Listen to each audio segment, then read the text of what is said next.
Hi guys, welcome back to another episode of the JMC show. We have Lulu. Hi everybody. And we have another guest, Yes. Rona. Hi guys. So the topic for today, we don't have a perfect title, but we're basically focusing on the pressures of getting married. Yeah. But before we jump into it, I just want to give a particular context to it. So, especially in nowadays, we have extreme feminism, right? Yeah. And some people, in an attempt to correct the evils of extreme feminism, they are constantly proclaiming that, yeah, you're going to be really sad and miserable if you're out here not getting married and having children, especially as a woman, right? But I think in the Christian context, we know the reality is that not all of us are going to get married. Even if you get married, not everyone is going to be able to have children. Mm-hmm. So how do you proclaim that people are going to have a miserable life if they don't get married and have children, but at the same time you want to say, oh yeah, but marriage is not really everything, you'll be fine, is it really fair to make marriage and having kids the standard of happiness? I know that that's God's ideal, right? From the moment that he created us, he created family, he created marriage, but post sin, not everyone's going to get married. We just that's a fact. So I don't think it's fair, and I don't appreciate how we're constantly, you need to get married, you need to get married, you need to get married. Is it God's will for you as an individual to get married in the first place? Is it God's will for you to become a parent? Some of you guys should have never become parents. Okay, let me not say never, but you needed to work through so many things first before you became a parent. But because society was like, yeah, you need to have children, you just went on to have children, and now your children are messed up because you were messed up as a parent. Okay, I'm not saying that that's the case for everyone, but I'm just saying that some parents have emotional baggage that they now carried on to their kids. So, yeah, that's the setup. Yeah, so you can jump in. Yeah, so it kind of takes me back to being personally developed. Mm-hmm. And being personally developed has so many spheres. And one of the core elements is being spiritually enriched. I think most of us step into this premises on a very premature spiritual enlightenment. Mm-hmm. We don't have that dire connection with God. That's why we think fulfillment is in another being. Mm-hmm. And that's, I think, one of the major mistakes, because now we look at society and we just want to, mimic what they're doing and stuff like that. And we just get the whole concept wrong. Yeah. We get God wrong. Yeah, so in all honesty, our purpose would not be defined because we are literally benchmarking. And I don't believe that's what God is, trying to pursue within our lives at this stage. But yeah, I think that's where it starts. Yeah. I think let me just hand it over to Lulu to then just expound further. I like the points that you guys have articulated. And just to add from where Rana left off, marriage is a good thing, having children. It is a good thing. And that's why God says, it's not good for a man to be alone. I will create a helpmate. Yeah. All right, but many a time we are disillusioned as to why God created marriage. Yes. And post-sin, I like what you say. Post-sin, it has been degraded. It has been misunderstood. It's all about couple goals now. It's all about self-pleasing, and we've forgotten that when God created Eve for Adam, it was a helpmate. Yeah. It was not for selfish reasons, but it was to fulfill their lifelong purpose together. Yeah. And these are not the values that we are carrying today. And when I look at societal pressure, it's not only in the context of marriage. Like we were, just having a low-key discussion beforehand. I remember when I became a chartered accountant, I hadn't bought my first car because I couldn't afford it at the time. But low-key, I was getting pressure from people when I rock up in a taxi and they're asking me, how can you be a chartered accountant and you are, still using taxis? You should have a car. Yeah. Psychologically, there's some pressure that is added in your head. Yeah. Yes. And then you have to get to a point where you set the terms. You set the boundaries. Yeah. There's a point where people can access your life, and there's a point where it just stops there. Yes. And you cannot live a life that is dictated by what by other people's expectations, you know, because you're going to live a miserable life. You know, I once tried that as well, you know, thinking if I become a very good people pleaser, then I'm going to be a happy person. This is how you lose yourself. It's the best way to lose yourself. You are here to please God. And like Rana mentioned, you know, there's an aspect of self-development or Christian development, and there's four aspects to it. There's the spiritual, the intellectual, the emotional, as well as the physical.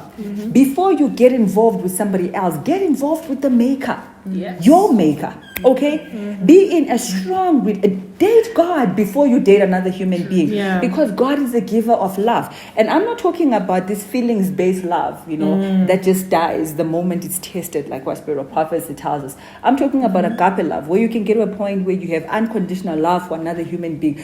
And many of us, when we're walking into these marriages, we don't even understand what we are saying when we're standing there on the altar saying, I do. Those vows, you know, through sickness and health, you know, through it all will be. No, we are, you know, many times we really don't understand what we are saying. So low-key, number one, societal pressure. You're not here to be dictated by people how you should be living your life. God needs to be your guide. You need to be getting that GPS from God. And like you say, not everybody is designed to get married. And this is not a feminism. It's not about feminism. But in the life scheme of your purpose and why you've been created, it could be that, Loki, God has designed that you serve Him in your singleness, you know? And another thing that I just want to add to that, if you are not content in your singleness, you have no business getting married. Because now you're putting all this pressure on another human being to be giving you happiness. No human being can fulfill that void. Only God can. You know? And that's why God put it there. And that's the spiritual aspect. When you are spiritually connected to God, when you have developed yourself intellectually, emotionally, you are grounded in the Lord, you will not seek to be finding or trying to draw or suck from another person. Instead, because you're so fulfilled, you can't help but just give. And that's what marriage is about. It's about pouring into another person. But how can you pour what you don't have? You know? So all these pressures, but also get to a point where you, like I said, you set boundaries. When people start asking you these questions, when are you getting married? When are you getting married? You know, society is a target for you. They have a whole life plan for you. You know, at a certain age, if you don't have a degree, if you're not accomplished, if you don't have a car, they start putting the pressure on you. At a certain age, if you're not married, you start, and even the biological clock, by the way, it can also play its own games on your mind, you know. But now you rush into that marriage, like you're saying, you're not even ready for it. Soon as you get married, the next question people are asking you, when are the kids coming? And you know, these are very sensitive questions because there's some people out there who are struggling to have children. The insensitivity, you know, the insensitivity sometimes. And I know sometimes maybe our aunties and our uncles or sisters and brothers, they mean well, but I just think really there needs to be a boundary and cut off in how we can get, we can infringe in other people's lives, you know. But low-key again, ask yourself the question, why are you getting married? And for the most part, it's because of what we're seeing on social media. People posting themselves with their bays, and now you're feeling like you are lacking something. Get to a point where when you have developed in Christ, even if it means you don't get married, you don't feel like you're lacking something. There's beauty in being single. There is beauty in accepting every stage of your life. And like I said, if you haven't gotten to a point where you love yourself in your singleness while waiting to be in the next stage, you have no business getting married. Because you're just going to wallow in misery. There are many people who are married, but they're still single. And the worst thing to ever experience in life is to be with somebody, yet you are still single. Can I jump in there? Because even at weddings, you know, there's some people, whether it's like the pastor or the MC, they'll be like, young people, look, you're busy wasting time, you know, others, look at the couple that's getting married. And I understand the encouragement to get married or to, you know, propose marriage to the young people, because like we all agreed, it is a very beautiful thing. God designed it. We should desire it, definitely. But I think when it's put on this pedestal, like it's something that you have to have in life, I think that's where it becomes a tad bit problematic. And so we're not trying to be hateful on having kids, hateful on marriage, as is seen sometimes in the feminism realm, right? But we're just saying that, listen, even if that doesn't happen, it shouldn't be an end of the world type of thing. Because like Lulu, you mentioned how singleness can be beautiful, but sometimes it's also not so great. Sometimes you do feel lonely. But I would, and I think you're the one who told me this some months ago, that the uglies of singlehood are not as bad as the uglies Don't of come close. being married to Yes. the wrong person. Yes. Some people have died physically, Yes. Yeah. sometimes spiritually, Yeah. emotionally, Yeah. because of being married to the wrong person. So sometimes, yes, the bed does feel cold. There's no one to cook for at home. But being married or rushing into a marriage with someone who's not right just because of the pressure to do it is far worse than the few moments of loneliness that you feel in singlehood. So, yeah, that's what I would like to add. Yeah. For me, if I can just add there, marriage is also a huge responsibility. In as much as it's beautiful, like all beautiful things, they come with their terms and conditions. Yeah. It's a huge responsibility.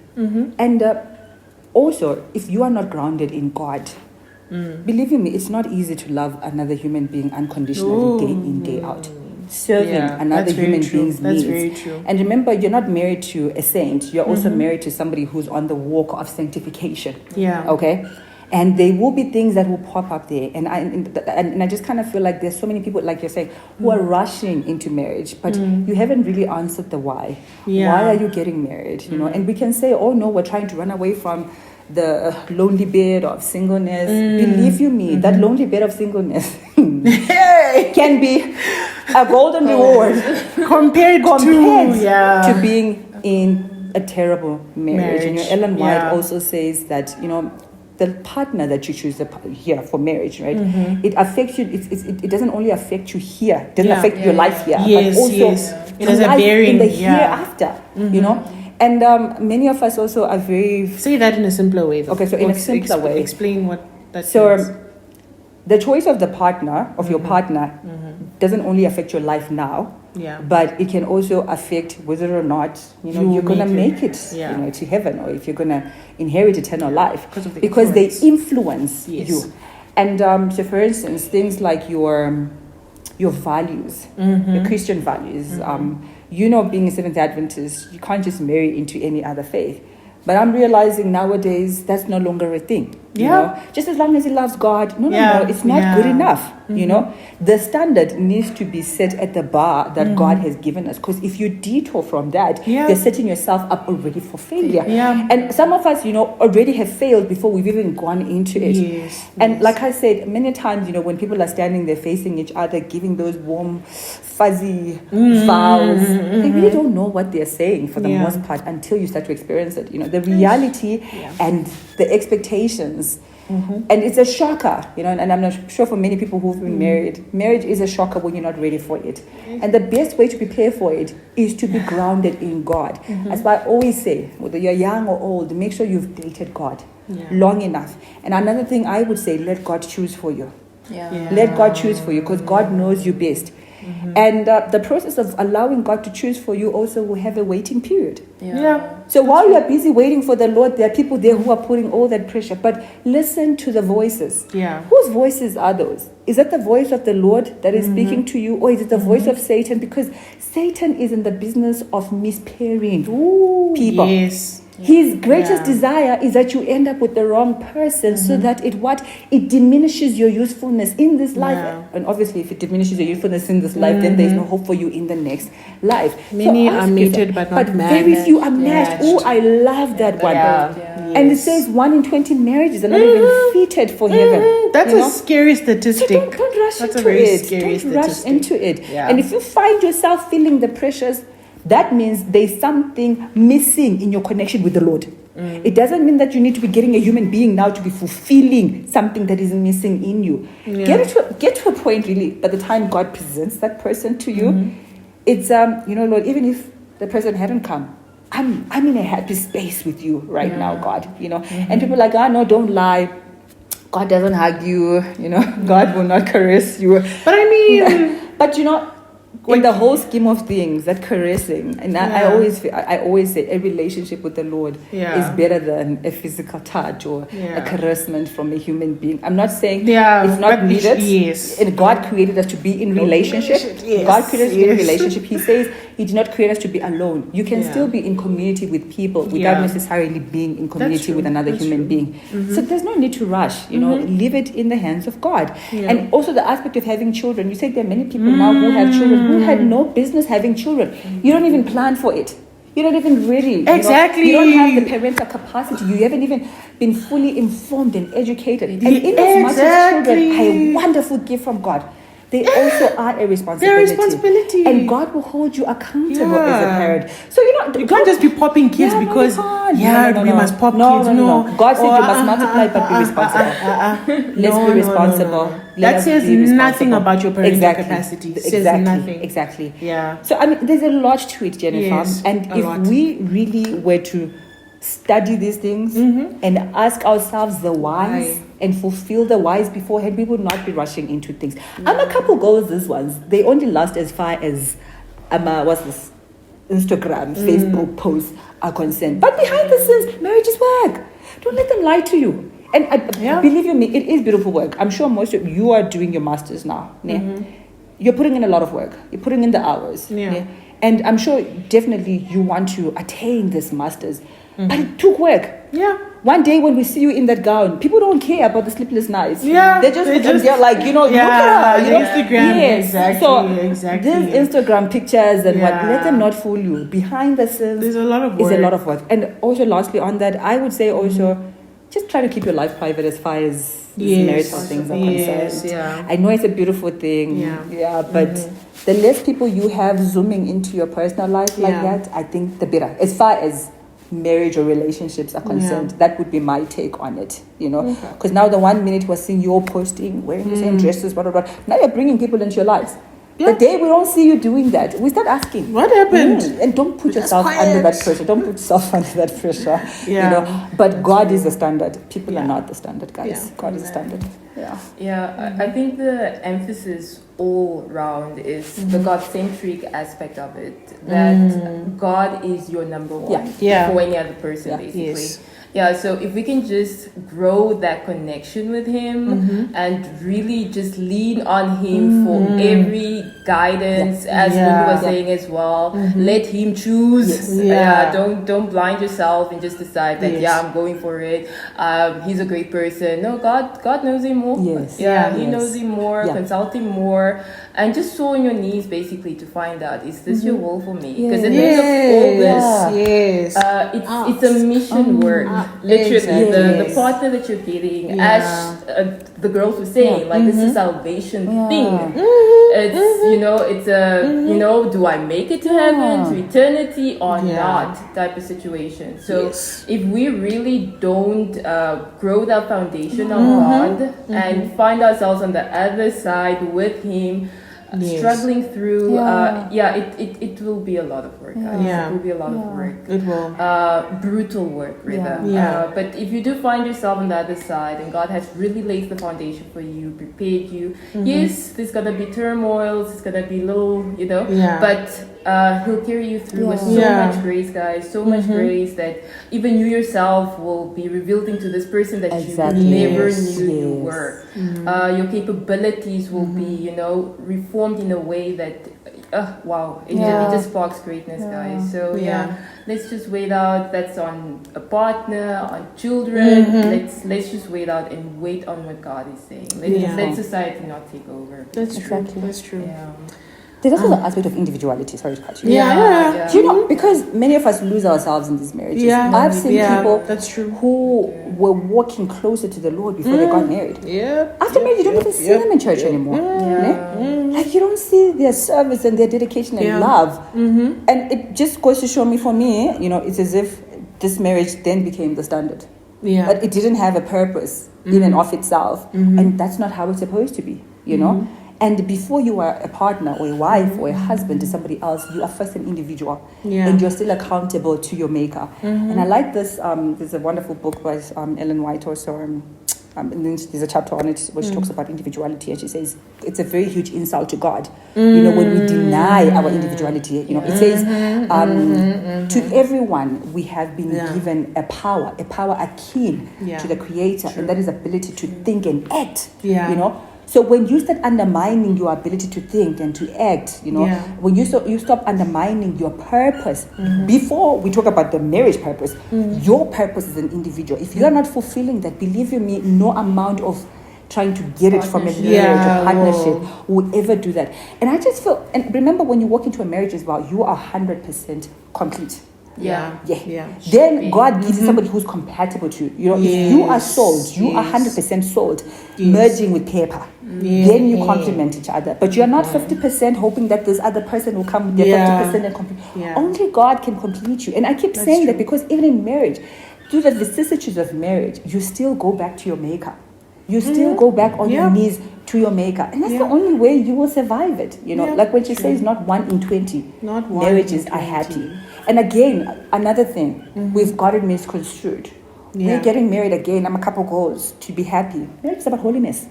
It will prune, test every part of selfishness. It will uproot it. That's what marriage is about. You get what I'm saying? But we're so misconstrued in it. We think we're going to wake up every morning, you know, and we're just claiming all these love goals. And that's why I said it's work, because it's the work of giving yourself to another for the betterment of another person, you know.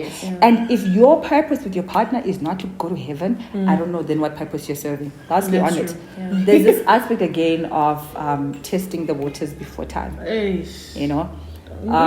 Where we're just comfortable in sin, knowing that it is a sin, you're already setting yourself up for failure. You're already setting yourself up for failure. And the saying goes, a man respects you more. Actually, he respects you as a woman when you are able to keep yourself and obey God. You know, they may be forcing you into certain situations, but believe you me, afterwards they start asking themselves, if you were willingly able to give yourself freely to them like this, would you not be able to willingly give yourself to another man like that? So not that I'm saying you're doing it for the men, do it for God. Like I said, individuality, you are first accountable to God before any other person. But the goal here, wonderful people, is heaven. So if you make it to heaven married, beautiful. If you make it to heaven with children, great. You know, those are the responsibilities that you need to carry. If you have to make it single, glory to God.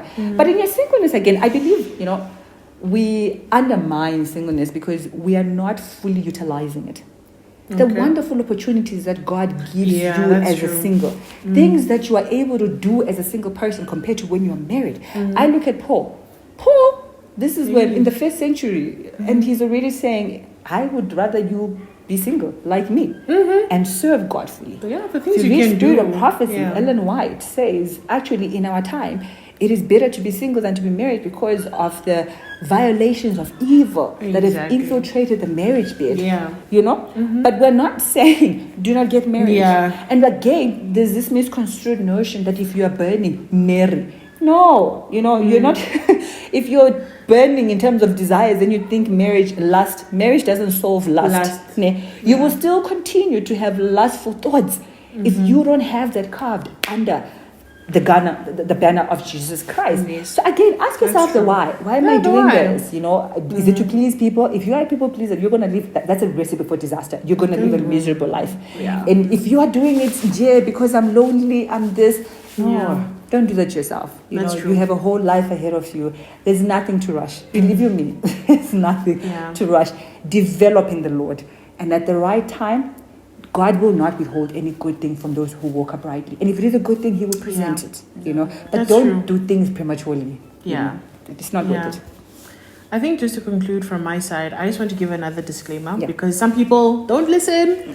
They'll hear something and still run with it. So again, I want to clarify and acknowledge that we do understand that sometimes within the realm of feminism, or rather some women, they're quite extreme and they express their hatred for marriage, for having kids, and that's not where we're coming from. Not at all. This video is not some type of feministic agenda. We're not hating on marriage or on having kids. Like we said again, it is a very beautiful thing that we desire, or that people desire, and we're not trying to demonize that, right? But what we're just trying to say is that ultimately we should submit to God, or rather we serve God, or we are the children of God first of all. So we should also ask ourselves, or ask Him rather, if it's His will for us to get married, for us to have kids. We need to find out what His will is for us, for our lives, right? And if it's not marriage, you won't die. No, you won't. Because some people are getting married and they've died in the marriage, okay? So let's just see what God's will is for our lives. That's the point. You don't want to enter and then regret. Exactly, like, and regret, This is what they were signing me up exactly. for. So Submit to Work it God. out. Submit to God. Yeah, everything is the God. point. Yeah. Yes. Yeah. Well, okay, I think that brings us to the end. Thank you Beautiful. guys. Thanks, Thank you for Jennifer. joining. Awesome. Thank you. Bye. Bye.